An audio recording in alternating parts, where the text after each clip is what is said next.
आज़ादी के बाद देश की बड़ी आबादी तक खाना, शिक्षा और आवास पहुंचाना बड़ी चुनौती थी। उस वक्त दुनिया में भारत को अलग और एक संप्रभु राष्ट्र के तौर पर मान्यता दिलाने के अलावा घरेलू स्तर पर यह सबसे बड़ी चुनौती थी। साल दर साल इसके लिए कई योजनाएं बनी, कई कार्यक्रम चले, इनका असर भी दिखा। देखते हैं कि अब तक गरीबी हटाने के लिए सरकारी कदम कौन कौन से उठे हैं। देश को आजादी तो मिल चुकी थी, लेकिन भूख, अशिक्षा और बेरोजगारी का शिकंजा अब भी समाज के बड़े हिस्से को जकड़े हुए था। उस वक्त कई स्तरों पर गुर्बत की इस खाई को पाटने की कोशिश की गई। पंचवर्षीय योजनाओं को लागू करना इस दिशा में सबसे पहली पहल माना जा सकता है। वंचित तबकों के जीवन में सुधार लाना इन योजनाओं के केंद्र में रहा। खास तौर पर दूसरी पंचवर्षीय योजना में छोटे लोगों की उन्नति की बात की गई। इसके बाद चौथी योजना में भी निर्बल लोगों को रोजगार और शिक्षा दिलाने पर ध्यान दिया गया। गरीबी को स्पष्ट तरजीह पांचवी योजना में मिली, जिसमें गरीबी हटाओ कार्यक्रम की शुरुआत की गई। इसका श्रेय तत्कालीन प्रधानमंत्री इंदिरा गांधी को जाता है। 1971 के चुनाव में उन्होंने गरीबी हटाओ का नारा दिया। दूध उत्पादन में देश का प्रथम स्थान है, धान के उत्पादन में दूसरा स्थान है, गेहूं के उत्पादन में भी दूसरा स्थान है। इसी तरह पल्सेस में टोटल जो हमारा स्थान अग्रणी है। तो हम कई चीज़ों में एकदम आगे बढ़े हैं, कुछ चीज़ों में हमें थोड़ा सा इश्यूज हैं।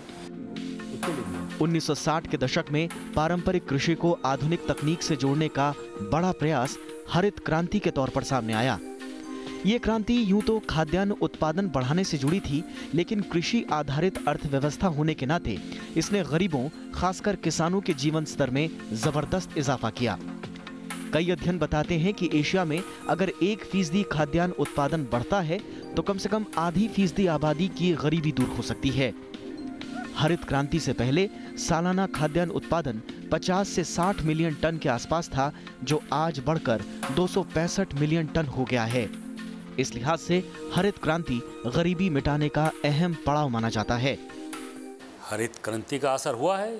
अगर हरित क्रांति नहीं होती तो उस समय आपने देखा होगा 66 जब 66 में हमने वो ग्रीन रेवोल्यूशन टेक्नोलॉजी अडॉप्ट किया, उससे पहले तक इस देश में हरदम ही फेमिन्स आया करता था। 65-66 के उसमें कितने लोग मरे, आपके 45 के फेमिन्स में तो सिर्फ बंगाल में ही लाखों लोग मर गए सिर्फ भूखमरी से। तो पहले भूखमरी से जितना लोग मरते थे, वो भूखमरी से लोग मरते नहीं हैं। अभी कम से कम ये है कि हम फूड प्रोडक्शन में सेल्फ सफिशिएंट हैं। इस बीच गरीबों की पहचान पर सरकारों का ध्यान गया। इसके लिए कई समितियां बनी, जिन्होंने गरीबी की सही परिभाषा और गरीबों की असली पहचान सामने लाने की कोशिश की। गरीबी रेखा की अवधारणा सबसे पहले 1962 में योजना आयोग ने पेश की। इसके बाद 1977 में वाई के अलग समिति का गठन किया गया, जिसने कैलोरीज के आधार पर गरीबी की परिभाषा दी। 1989 में योजना आयोग ने विशेषज्ञ लकड़ावाला समिति का गठन किया, जिनकी सिफारिशें नवी योजना में समाहित की गईं। इसके बाद 2005 में सुरेश तेंदुलकर समिति का गठन किया गया, जिसने महीने में शिक्षा और स्वास्थ्य जैसी बुनियादी चीजों पर खर्च को गरीबी का पैमाना मानने की सिफारिश की। इसके बाद 2009 में एनसी सक्सेना कमेटी का गठन हुआ। इसके बाद एसआर हाशिम कमेटी का गठन 2010 में किया गया, जबकि 2012 में सी रंगराजन की अध्यक्षता में कमेटी बनी। इन सालों में अगर 90 से लेकर अब तक देखें तो गरीबी का परसेंटेज तो कम हुई है, इसमें तो कोई डाउट नहीं है। लेकिन अभी भी चूँकि ह्यूज नंबर में गरीब लोग हैं, उसको एड्रेस करने की ज़रूरत है। और उसको एड्रेस करने के लिए आपको पहला 2-3 प्रायोरिटी सेक्टर को एड्रेस करना पड़ेगा। जैसे मैंने कहा ना कि पॉपुलेशन ग्रोथ को रोकना पड़ेगा। इस high rate of population growth में कोई भी देश वो इस हालत में नहीं पहुंचा कि वहाँ गरीब ना हो।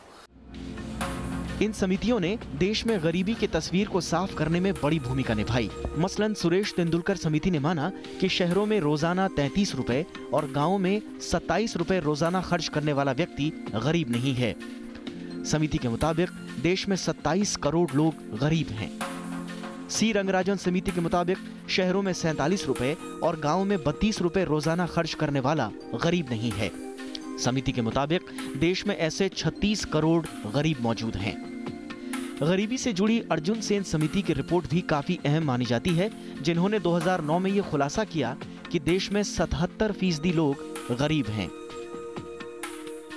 मौजूदा नरेंद्र मोदी सरकार ने भी गरीबी की पहचान के लिए नीति आयोग के उपाध्यक्ष डॉक्टर अरविंद पनगड़िया की अध्यक्षता में 16 मार्च 2015 को गरीबी उन्मूलन संबंधी कार्यदल का गठन किया, लेकिन ये कार्यदल गरीबी रेखा के मापदंड तय करने में अब तक कामयाब नहीं हो पाया है।